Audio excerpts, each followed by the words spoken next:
When I released the quick tips tutorial on how to fit 7 boxes into a 1x1 loot room, I anticipated that people would ask to see a base design using this. I realized that the design would fit very well with this quite common footprint for starter bases, so I set out to design a small starter for all you solos, duos and maybe trios out there. Presenting the Thrifty Scot, a starter base built in steps. It fits 8 large boxes, 3 furnaces, up to 3 sleeping bags, a workbench and even a research table. Fully upgraded, it's 23 satchels to reach either the TC or the main loot room and 31 satchels for the full raid. For a price of 4.6k stone and an upgrade cost of 1.9k metal fragments, resulting into a daily upkeep of 208 stone and 364 metal fragments. Start by claiming the area with your TC and protect it with a double door.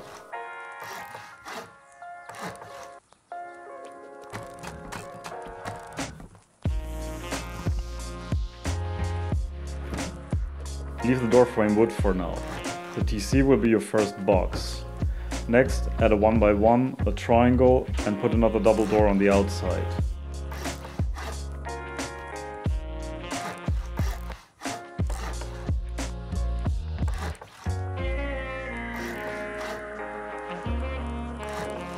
Again, leave the doorframe wood.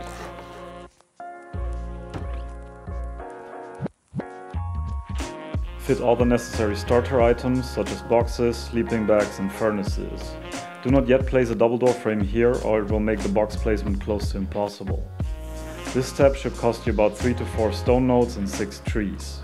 You might worry about the double doors and the fact that they don't work as an airlock, and you have a point, but I was optimizing towards storage and durability in this build. Since most likely you will have way more stone than metal fragments at this stage, complete the rest of the building blocks now. This step should just cost another 2 to 3 stone nodes.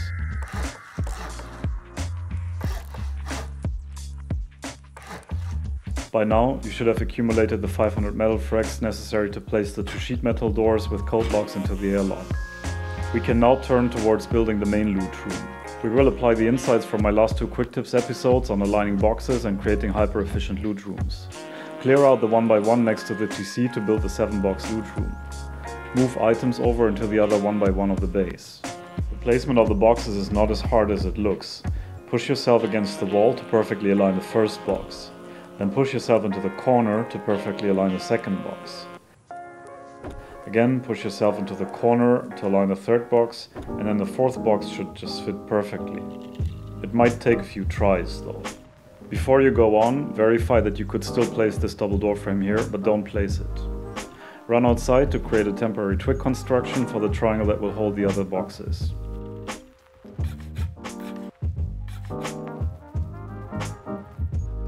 Now you can place this triangle for the upper boxes. It will be held by the stone wall, so don't worry about the twig outside of the base. Add another temporary twig triangle in order to make the placement simpler.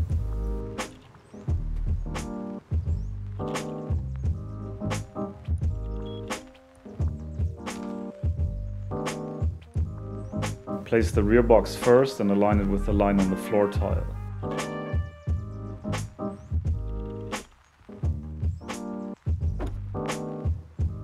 Align the next box by clipping it in and out of the wall.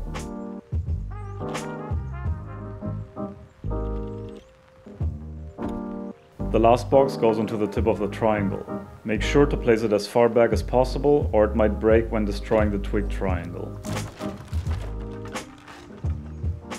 Now you can place the door frame in front of the main loot room and close it off with double doors.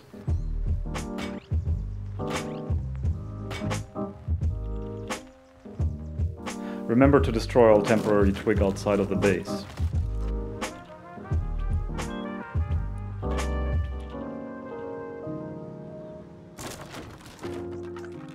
My suggestion for placing the rest of the items is as follows. The workbench goes into the corner next to the single door frame. One furnace goes next to the workbench.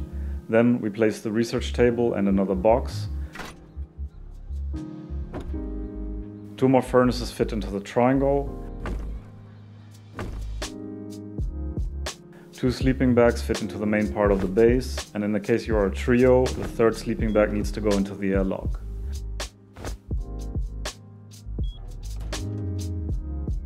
Now place that last double door.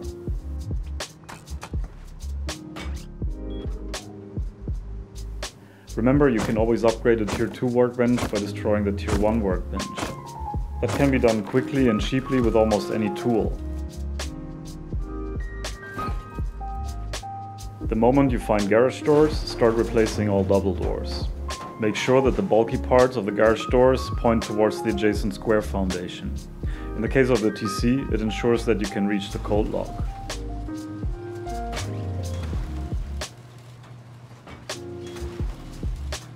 Further, upgrade all double door frames to sheet metal so that they are not visible from the outside.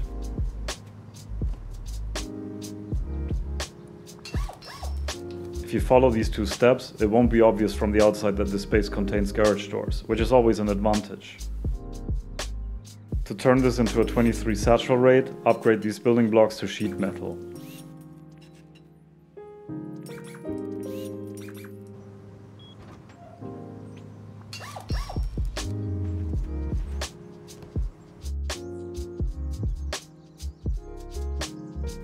If you want to upgrade the base even further, my suggestion is to add a shooting floor.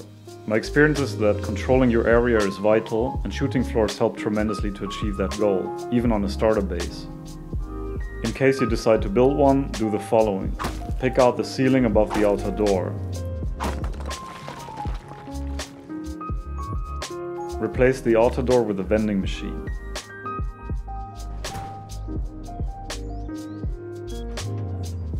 Use a small box to allow you to jump on top of the vending machine and from there onto the roof.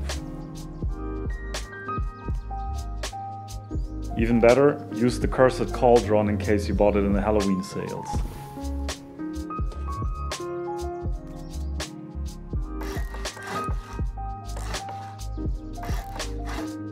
Now put windows all around. The shooting floor does not need to be upgraded to stone because it does not work as honeycomb. Leaving it wood will make you seem less rich and threatening, hence less of a raid target. Ideally add window shutters and window bars. Make the exit above the TC. This way you can place a roof ramp here, which not only allows you to get up to the door easily, but it also adds extra protection to the TC, the most valuable asset of any base.